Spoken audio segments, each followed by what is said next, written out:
Welcome back to the channel, guys. You can notice behind me, in the middle of a little project, got the bumper off on the car right now, doing some carbon fiber replacement on the lip and things like that, but that's other videos.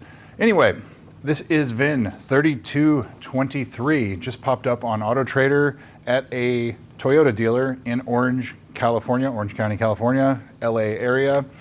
And it is listed with, it says call for price, but if you actually go on the dealer's site, it says they want $77,900. They want $78,000 for it with 44,000 miles on it. And this is a ultrasonic blue mica 2.0, so paint code 8X1 with LA03 interior, which is a 2020 only interior. It's the black and white interior. Pretty rare to see cars with that interior. Most of them obviously are going to, well, all of them are going to be 2020 models that have this interior, and it's just standard carbon fiber trim that the rest of the US market, US 49 market had on the interior. This car looks like it's been a California car its whole life, and this is one of the few cars that I actually don't have pictures of in my database. Anything from new, anything I've seen on the internet, previous sales, there's nothing. So I have nothing to go on other than what I can find in Carfax, Epic VIN, AutoCheck, and of course the service history. So of course we'll go through that, and then we'll talk about a few more things with the car here in a bit. First and foremost, as always, the production statistics. 269 cars out of the 2,348 cars for the US 49 market, everywhere except Hawaii, were ultrasonic blue mica. Of those 269 cars, there's only 14 cars that have the LA03 interior, the black and white interior. So of course that also means for 2020, there's also only 14 cars, but for 2020, there were only 26 cars in ultrasonic blue mica. So this is one of 26 of the 187 cars for the US 49 market in the United States for 2020.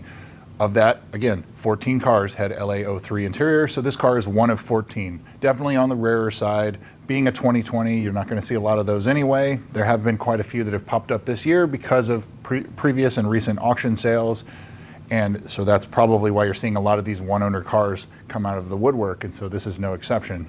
A couple of interesting facts about this car. This is the 28th to the last GSF ever produced for the US 49 market.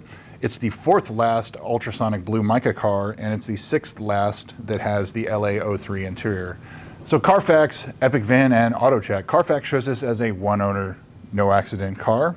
Epic VIN shows this as a two-owner, no-accident car, but I think Epic VIN, sometimes if a owner moves to a different location or something like that, it counts it as a second owner. I don't know why it does that, but AutoCheck also shows it as a one-owner, no-accident car, so I think it's safe to assume this is a one-owner, no-accident, California car its entire life.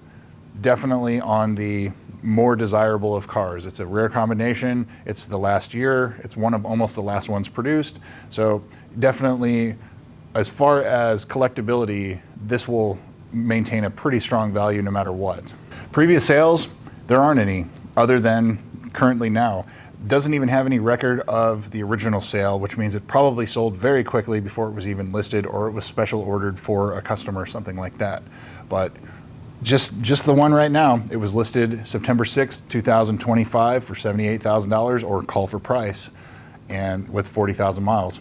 So as far as the pricing goes, if you look here, you can see other cars that have about 40 to 50,000 miles on it for 2020s. They're priced in like the mid to low 60s. And so I think based on the mileage, and 2020s are very mileage sensitive with regarding price because there are a lot of low mile examples out there. And so this being 45,000 miles, it probably is priced a little high at $77,000, $78,000. It probably should be in the mid to upper 60s based on market data, market research that I've seen. And these are asking prices, not sales prices. So as far as where it would probably sell, again, mid 60s is probably what to expect. A great price reference for this car is the recent sale earlier this year on Bring a Trailer 2020 with about 20,000 miles, sold for $73,500 plus fees. So you're talking about in the area of like $76,000, $77,000. And that's where this car is, except this car has more than twice the mileage, but it is a one owner, no accident car, which is what that car was. So I think it's still priced a little on the high side. You know, if you really want this thing, you know, pay lower 70s or something like that, but I think 78 is still a bit high as far as pricing is concerned. Normally this is where I would look at the pictures and go through those with you. However, there's nothing to go off of. So big question mark, but obviously do your due diligence looking at the car. If it has paint protection film, check that out. Inspect the paint closely, look for any prior paint work, but obviously there's no red flags right now. And so do the usual things.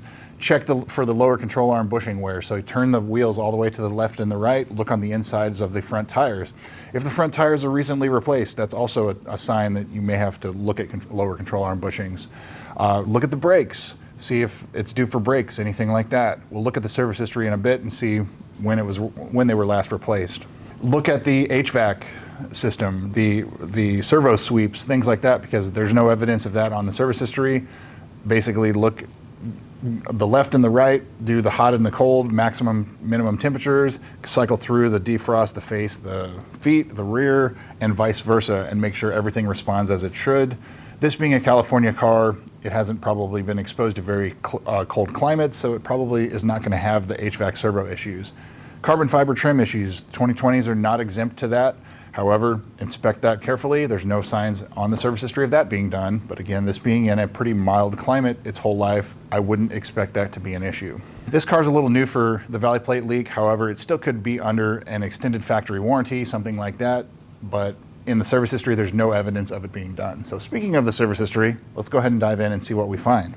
So the first entry of note is July of 2020. With 22 miles on it, they had some paintless dent repair done. That could be delivery damage or who knows what. June of 2021, 9,500 miles, fix the blackout package. I don't know if that means it's like a dealer installed chrome delete or if they're talking about the factory black wheels. It just says fix it, and that's all they said on the history.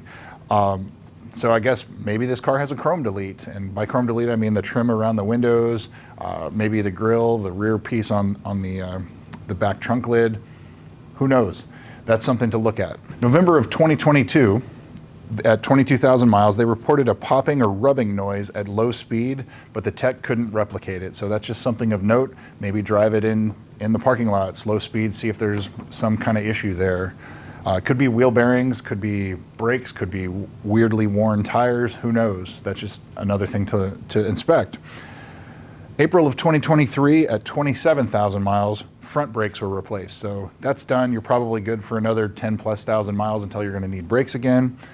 December of 23 notes that the rear brakes are low, but they were not done, and the tires were getting pretty worn on the fronts and the rear, about halfway on the front, about 30% left on the rear in December of 2023.